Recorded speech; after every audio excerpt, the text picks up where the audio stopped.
Shalom, selamat pagi Bapak Ibu dimanapun Anda berada. Sukacita Tuhan, kebaikan Tuhan, dan pemeliharaannya, serta penyingkapan dari Tuhan boleh terjadi atas hidup kita, sehingga kita mampu mengenal Tuhan dengan lebih baik, lebih benar lewat pewahyuan yang Dia berikan kepada kita. Dalam Efesus 1 ayat 17-18, Paulus berdoa.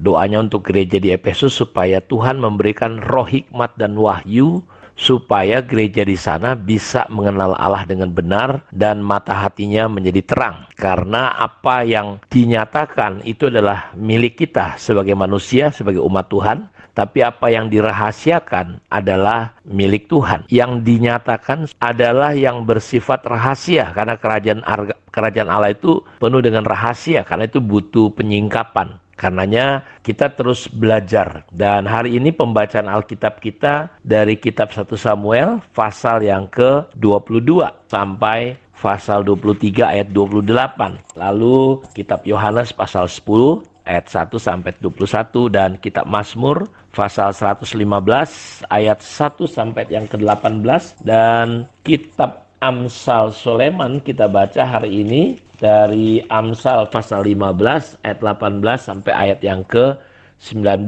Kita kemarin sudah belajar dan kita akan mengulang kembali mengapa firman Tuhan tidak mampu mengubah hidup seseorang, atau mengapa firman Tuhan itu tidak mengubah kehidupan banyak orang. Padahal firman Tuhan itu seharusnya mampu dan bisa mengarahkan hidup kita. Dan ingat bahwa kita udah sepakat yang disebut berbuah, yang disebut bertumbuh itu bukan pelayanan, tetapi kehidupan kita berubah semakin seperti Kristus. Apa maksudnya hidup kita seperti Kristus? Yaitu pola pikir kita, cara kita semakin berubah. Dan berbuah, sebagai orang Kristen, kita harus mengerti berbuah itu adalah sesuatu yang diinginkan oleh Tuhan. Misalnya di dalam Yohanes 15 ayat 16 dikatakan, bukan kamu yang memilih aku, tetapi aku yang memilih kamu supaya kamu pergi dan menghasilkan buah. Kita sudah lihat kemarin bahwa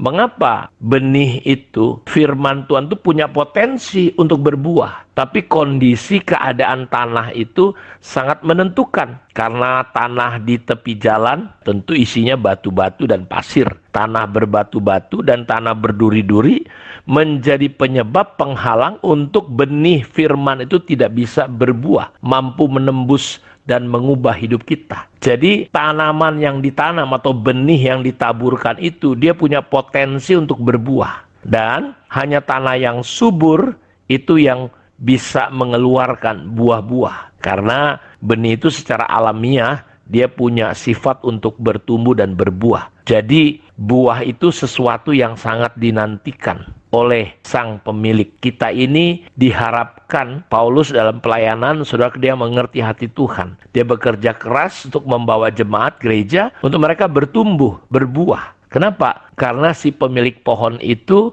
dia ingin tanaman-tanaman di pohonnya itu berbuah. Kenapa? Karena pohon yang tidak berbuah itu pasti mengecewakan pemiliknya. Di satu hari di kitab Yesaya dikatakan ada pemilik kebun anggur punya kebun anggur, tapi ternyata buahnya asam. Karena itu di dalam Alkitab juga kalau kita lihat sebentar dalam Lukas 13 ayat 6, lalu Yesus mengatakan perumpamaan ini, seorang mempunyai pohon ara yang tumbuh di kebun anggurnya, dan ia datang untuk mencari buah pada pohon itu. Lihat, dia datang mencari apa? Mencari buah pada pohon itu. Tetapi ia tidak menemukannya. Pohon ara itu sudah ada di ladangnya, tapi dia tidak menemukan. Jadi siapapun saudara ketika menanam sesuatu, dia berharap dapat buah, dapat hasil. Lalu ia berkata kepada pengurus kebun itu, sudah 3 tahun aku datang mencari buah pada pohon ara ini dan aku tidak menemukannya. Tebanglah pohon ini. Resiko yang terjadi ketika kita tidak berbuah, ketika pohon itu tidak berbuah, dia ditebang. Pemilik itu berkata, untuk apa dia hidup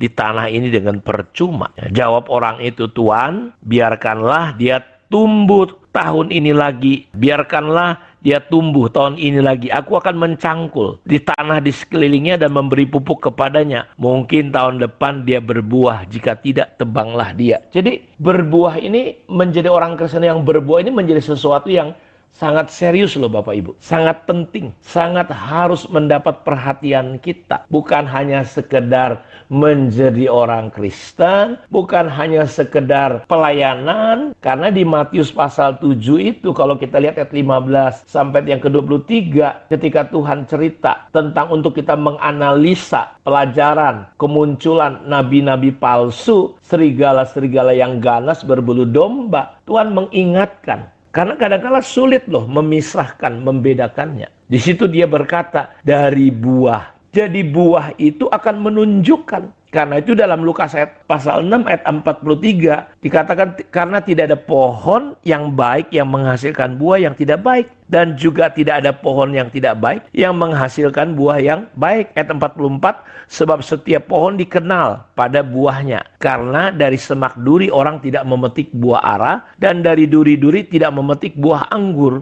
Ayat 45, orang yang baik mengeluarkan barang yang baik dari perbendaharaan hatinya yang baik, dan orang yang jahat mengeluarkan barang yang jahat dari perbendaharaan yang jahat, karena yang diucapkan dari mulut meluap dari hatinya. Jadi perhatikan baik Bapak Ibu, dari buahnya kamu kenal. Buah itu menunjukkan pohon itu apa. Misalnya kita lihat buah durian, kita tahu pohonnya pasti durian. Kita lihat pohon jambu, apa buah jambu, itu pasti pohonnya pasti jambu. Dan Tuhan berkata nggak mungkin, nggak ada pohon yang baik menghasilkan buah yang tidak baik. Jadi ketika kita bertobat percaya Yesus, buah yang keluar itu harusnya buah yang manis, bukan buah kejahatan. Makanya terkadang orang Kristen menjadi batu sandungan. Orang Kristen tidak berdampak besar. Dunia tidak bisa berubah hanya dengan pelayanan-pelayanan. Tapi kita perlu membuktikan hidup Kristus.